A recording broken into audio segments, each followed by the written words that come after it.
Welcome back to my channel. Thank you so much for joining me. And if you're new here, welcome in general. My name is Allison Moreau. I'm a licensed real estate agent in Staten Island and New Jersey. You guys are the first to know I'm going to be launching a brand new series, Staten Island to New Jersey, where every month we discuss one area of New Jersey and dive right into it. And I'm going to pick those areas based on what you guys want to know and my Staten Island clients. So in lieu of launching that new series, I'm going to make this video about 6 relocation tips and tricks that I learned from moving from Staten Island to New Jersey, and I did it twice. So without further ado, let's get into it.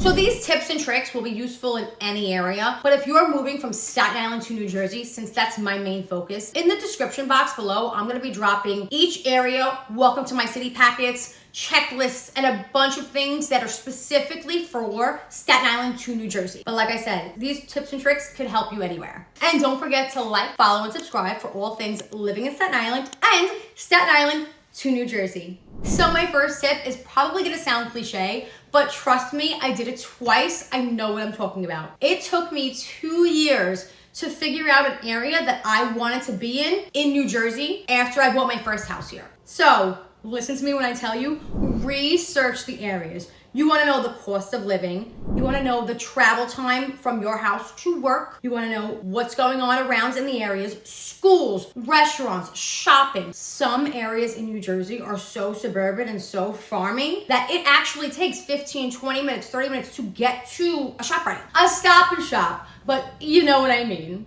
Also, housing. How much is a 300 square foot house gonna cost you in this area? How much is a condo gonna cost you? Depending on your wants and needs, that's the differences in New Jersey. So make sure you definitely hold that accountable and do your research. And don't forget, if you're in Staten Island, call me, I can absolutely help you. I'll also be dropping some helpful resources in the description below. And if you're thinking about moving into an area from Staten Island, let me know, send me a message or write your email below and I will send you my welcome to Marlboro, welcome to Bridgewater, welcome to Manalapan packages. I created them solely for people from Staten Island to New Jersey. They're 20 pages long. They are fully in-depth information packets on everything you need to know about moving into the area. Tip number 2, create a budget that covers all of your expenses. Consider costs like professional movers, packing materials, temporarily housing for you and your pet, and also transportation. So I have a dog, and I did not think about the cost of boarding the dog for the amount of time that I had to board her because she couldn't come into the house with me that first day. So we had to spend, I believe it was $70 a day on boarding fees, and that was for 2 weeks. So don't forget those expenses. And if you're not moving like state to state and it's like state across country, you're gonna have to spend money at the vet because you're gonna have to get all their vaccines, all their stuff, and up to date on shots if you're getting them on a plane or anything like that. Another moving budget item I would put on that list is, especially if you're moving into a new construction home, what if it's not ready and you have to either leave where you're going, you have to close in your house, anything like that, you have to do temporary housing. That means that you either have to get an apartment or there are a lot of places in New Jersey that you can do short-term leases. One of them being the Avenue. They have a bunch of different locations. I know about that because we looked into it. If you need more information on that, just write me a message and I'll send that over to you. But those are other expenses. It's basically paying another month's rent at these places. So that's just something to think about when you do your budget. Tip number 3. I was not a fan of this because I was so annoyed because it's a lot of work, but you have to declutter.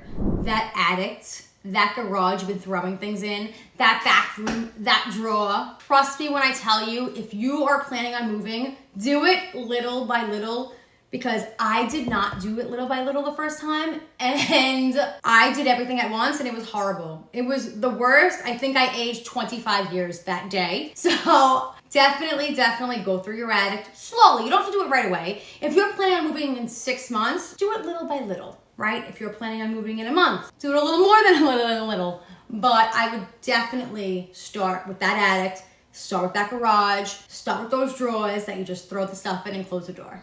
Tip number 4, make sure you hire a reputable moving company. Trust me when I tell you, don't try to like cheap out this way, because number one, they have all of your stuff in their cars. Number two, they could steal stuff from you. Number three, they can break stuff from you, and if they're not licensed and insured, you're pretty much beat. And if you plan on doing it by yourself, like basically renting a U-Haul and a storage unit, we did that the first time.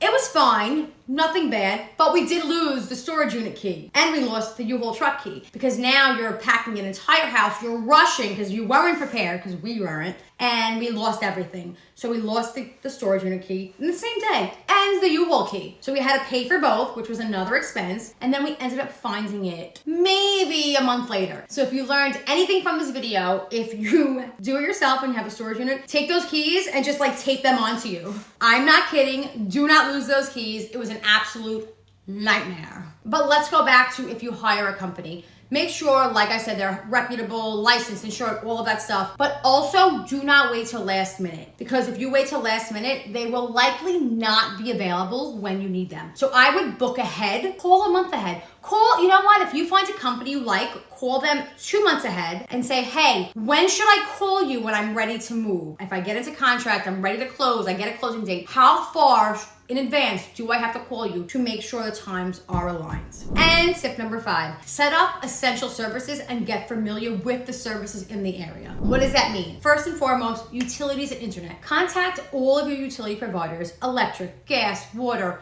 all of them ahead of time to schedule services and activation in your new home. Also, research your internet service providers in the new area and schedule for installation. Especially if you're gonna work from home, you absolutely need this. And listen, don't forget to familiarize yourself with the local amenities such as parks, grocery stores, public transportation. So you'll feel more at home in the new area and you're not frazzled like I was the first time. And don't forget to update your address. Submit a change address form with the post office to forward all your mail to your new home. Make sure you notify all the financial institutions such as banks, credit card companies, insurance providers of your new address to ensure you receive important information, bills, any document you need, so there's no hiccups in the future. Make sure you update the address with medical providers, schools, subscriptions, if your child's in daycare, the doctors, all of that stuff. It's so important, and that just gives you the right step to make sure it's a seamless transaction, because I promise you, the less headaches you have,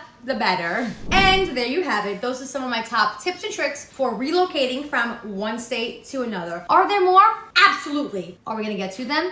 Yes, we are. Make sure to like, follow, and subscribe for all things living in Staten Island and Staten Island to New Jersey. Thanks so much for joining me in this video. I hope you enjoyed it, and I'll see you in the next one. Bye!